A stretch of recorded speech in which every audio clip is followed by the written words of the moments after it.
तो जिस भवन में हम लोगों का निवास था उसके बगल में ही एक जैन फैमिली थी, उनके यहाँ बहुत सारे कुत्ते पले हुए थे। अब प्रवीण भैया वो कांटे के लिए 1 लीटर दूध अलग से आता था सुबह। अरे इनके लिए नहीं, अकेले यही कांटे थोड़े ही है, ये तो बिहार में आई नहीं, 2-3 बार ही आए, और जैसे ही आए वो कांटा चला गया।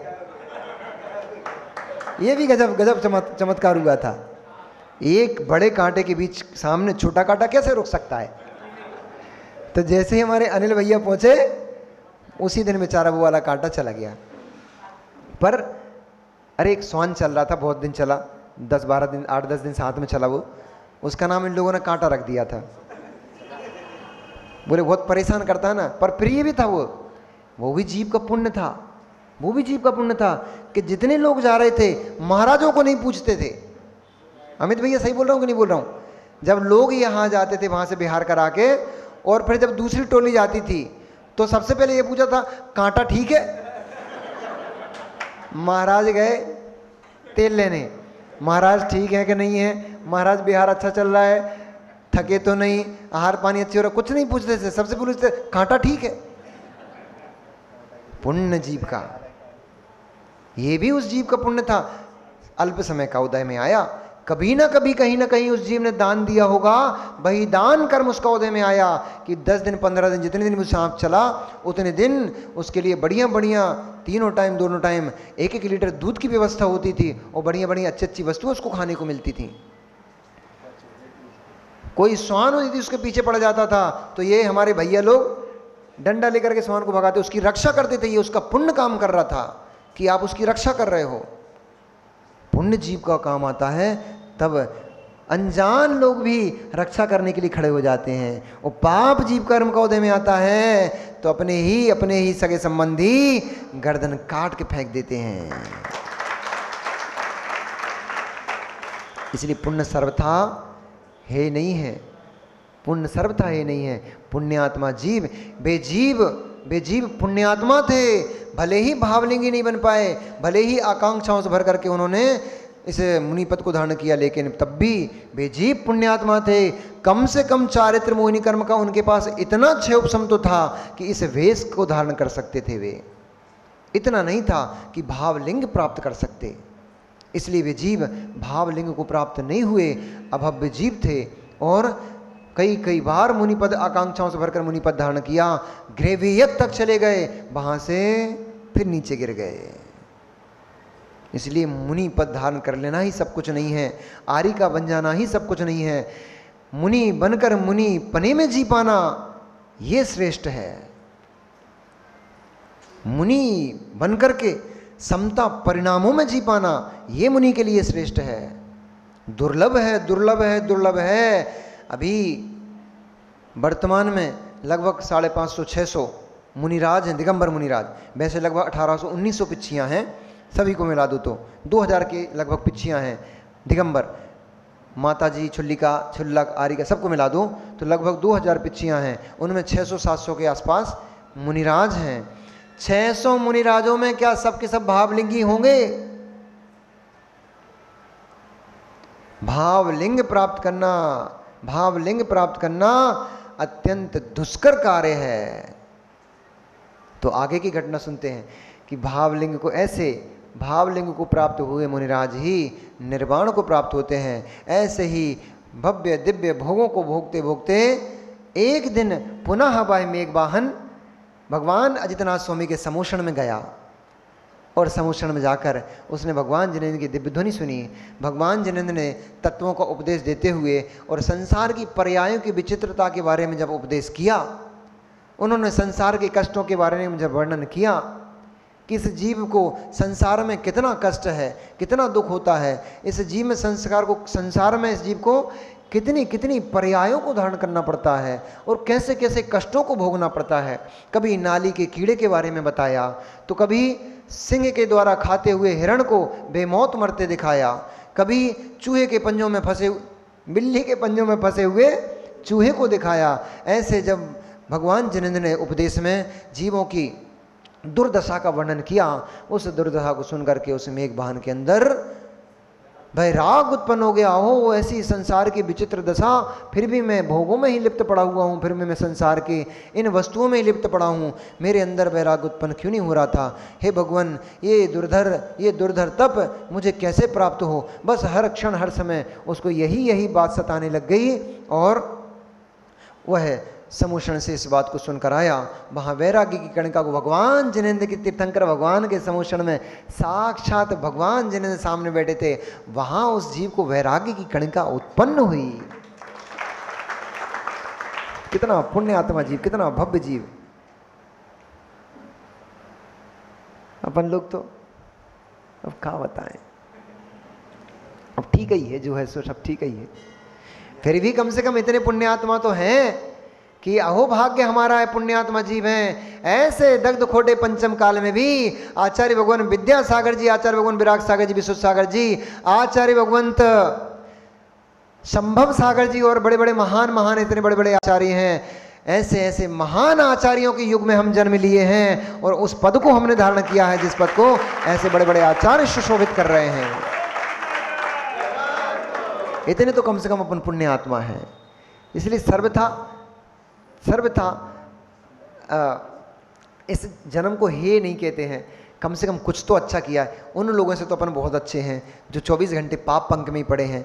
अमित भैया कुछ तो निकाल रहे हैं अपन, भले ही निकलाए मट्ठे में ऐसे मही वो हाथ चला रहे हैं, लेकिन हमें पता है निकलाए नैनू में से भी थोड़ा ना थोड़ा नैनू तो निकल ही आता है, ये भी हमें पता है। इसलिए उस मट्ठे में से भी नैनू निकालने के यही पुरुषार्थ बड़ा पुरुषार्थ है। जब दही था तब वहाँ के मक्खन निकाला, ये उतना बड़ा पुरुषार्थ नहीं था, क्योंकि उसमें तो भरा ही पड़ा था, उसमें तो भरा ही पड़ा था। भैया देखो ज़्यादा ध्यान से मत सुनना हमें, नहीं तो फिर तुम्हारी देवी हमसे लड़ने आए, बोले तुमने अच्छे चातुर्मास करा, जाके लन चातुर्मास थोड़े करा देते, तुम हमारे पति को बैरागी बना के ले चले।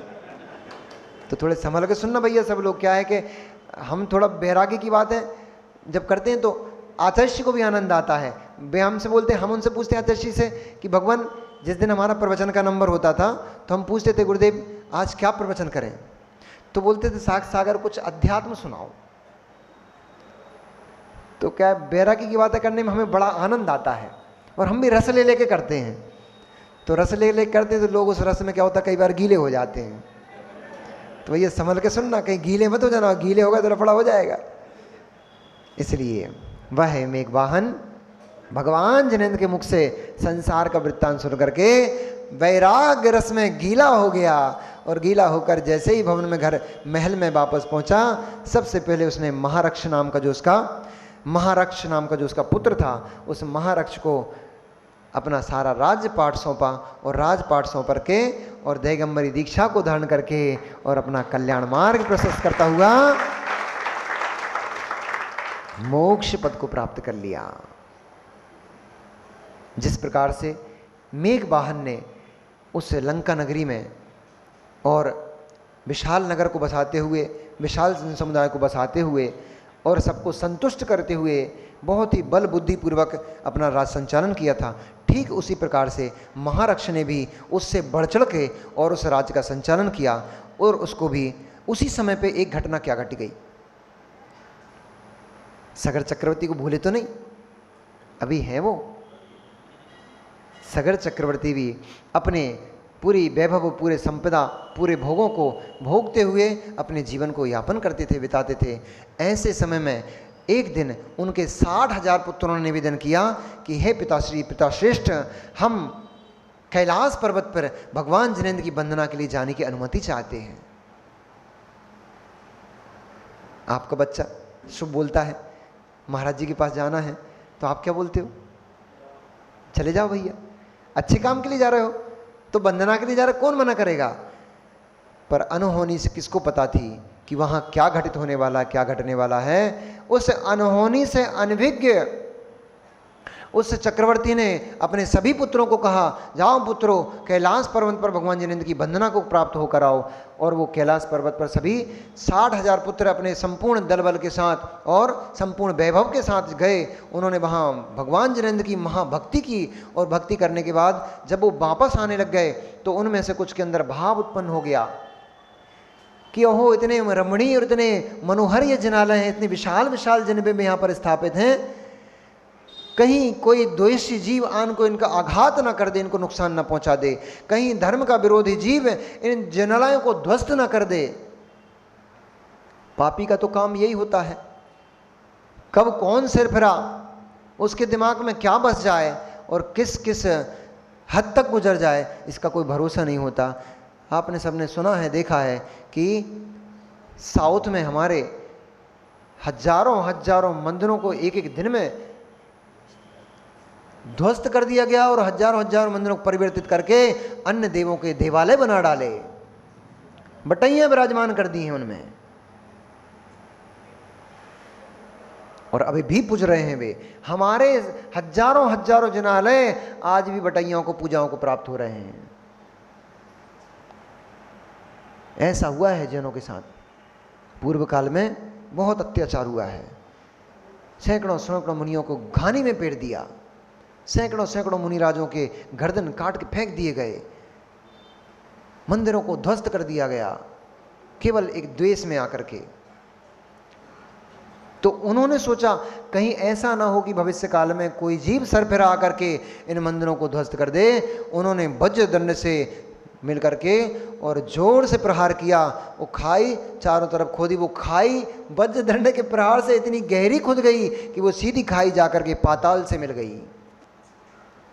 और पाताल में जो यक्ष था, जो यक्षेंद्र था, उस यक्षेंद्र को लगा कि शायद कोई हमारे ऊपर प्रहार करना चाहता है, शायद हमें कोई आघात पहुंचाना चाहता है। उसने क्रोध में आकर के और